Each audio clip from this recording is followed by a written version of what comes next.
Ito, magtatanggal na nga pala kami ng razor wire dahil nalagpasan na namin yung Nigeria. Kailangan na namin i-secure ito. So, ang aming partner na si Mr. Levitan. Ayan.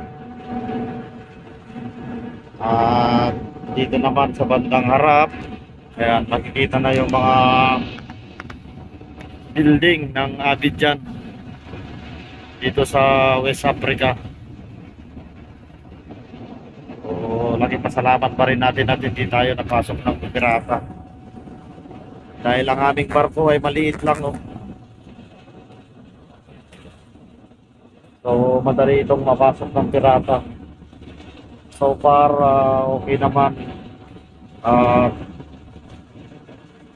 Hindi tayo nakyat ng pirata. So, nandito na lang muna. Tuloy muna ang trabaho. Yun lang. Bye-bye and God bless. Have a good day.